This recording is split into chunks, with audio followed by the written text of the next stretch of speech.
Recette du jour, salade, orge et pommes. Alors, les ingrédients. Pour la salade, nous avons besoin de 1 tasse d'orge perlée, 1 pomme rouge et 1 pomme verte, 1 boîte de 14 onces de pois chiches. Maintenant, pour la vinaigrette, nous aurons besoin d'une demi-tasse de persil frais, 2 cuillères à soupe d'huile d'olive, 2 cuillères à soupe de vinaigre de balsamique, 1 cuillère à soupe de sirop d'érable, 1 cuillère à soupe d'échalotes françaises, puis bien sûr, sel et poivre au goût. Alors, c'est une recette hyper simple. Are you ready? Ça nous prend de l'orge cuit. Alors, peut-être toi, dans une autre vie, tu faisais ton orge directement dans un chaudron. Et là, ça veut pas dire que c'est pas bon. Ça veut juste dire que c'est plus long. Alors, qui aime les affaires, qui vont vite, si c'est pour m'emmener de la zénitude dans mon cerveau. C'est sûr que je veux attirer ton attention sur le multicuiseur parce qu'on parle de recettes express. On parle en bas de 15 minutes qui nécessitent zéro de mon attention. Et j'ai bien dit l'Intelli multicuiseur. Donc Mélanie, elle va me le sortir dans quelques secondes. On n'était pas prêts. Qu'est-ce que vous voulez que je vous dise? On a cuit ça tout à l'heure et là, on n'avait pas le plat dans nos mains pour vous le faire achever. Alors juste ici, ça ressemble à ça. C'est exprès pour cuire les pâtes, le riz et bien sûr tous les grains différents à l'intérieur, mais aussi possibilité de faire un multi-étage. Donc de fois en fois qu'on va se voir, qu'on va se croiser, assure-toi toujours d'ouvrir et de cliquer parce qu'on essaie toujours de t'impressionner davantage. Alors on a pris ici notre orge. On va racheter la boîte de pois chiches. Si vous connaissez le multicuiseur Tupperware, il y a aussi possibilité d'aller chercher le pois chiche séché qu'on va garder dans un modulaire, un peu comme on l'a fait ici avec l'orge, et la réhydrater à ce moment-là pour pouvoir le manger et pouvoir l'avoir cuit. On travaille avec le micro-ondes, encore une fois, une trentaine de minutes. Boum! Alors, après un super trempage de nuit, normalement, on est capable d'avoir une pois chiche vraiment de haute qualité et une saveur hors pair pour un prix modique. Alors, la plupart des gens que je connais adorent les légumineuses, c'est juste qu'ils ne savent pas du tout comment les apprêter. Voici une recette hyper simple, vraiment très peu d'ingrédients. On met 2 sortes de couleurs de pommes tout simplement parce qu'on mange avec les yeux. Alors, la Cortland, elle ne brunit pas. Alors ça, c'est quelque chose d'intéressant. Ceci n'est pas de la Cortland. Alors c'est pour ça. Je vous encourage, si vous voulez préparer de la pomme en avance, c'est une bonne idée. Sinon, on utilise le citron qu'on peut parsemer dessus.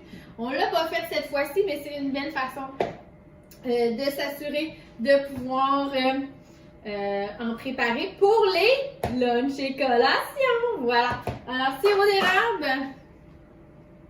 On a dit c'était... vinaigre de balsamique. On a pris un concentré et je vais vous donner un petit truc pour votre culture personnelle. Quand vous allez à l'épicerie et vous devez choisir un vinaigre balsamique, premièrement, toujours regarder la liste d'ingrédients.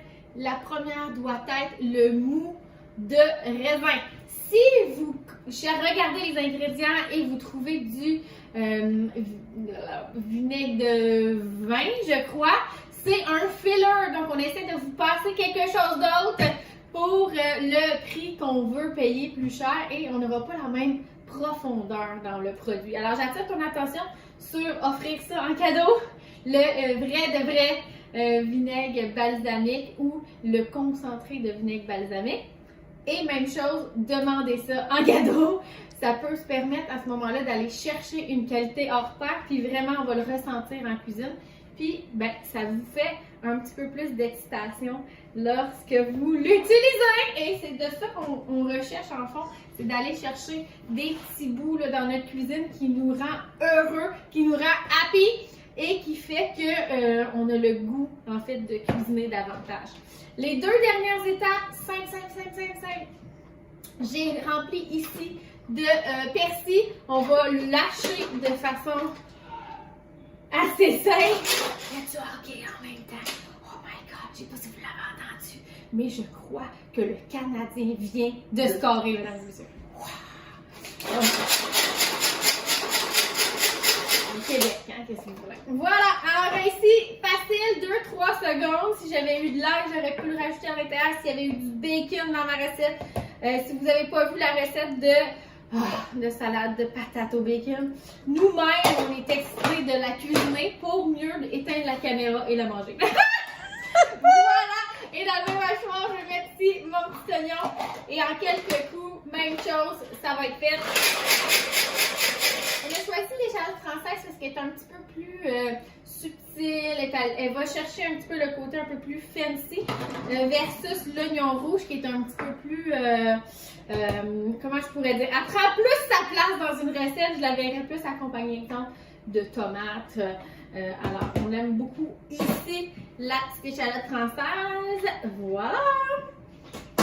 Et je mélange. Êtes-vous surpris? Mon plat est encore petit! Alors, il y a plein de gens qui vont me dire, Debbie, j'en ai pas besoin de tant que ça, là, de bol.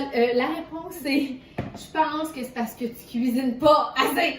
Parce que honnêtement, dans un frigo, si j'ouvre la porte chez vous, je suis supposée voir plein de salades, plein d'accompagnements, plein de repas qui vont s'assurer que je finirai pas au restaurant. Donc, c'est qui la responsable? C'est moi.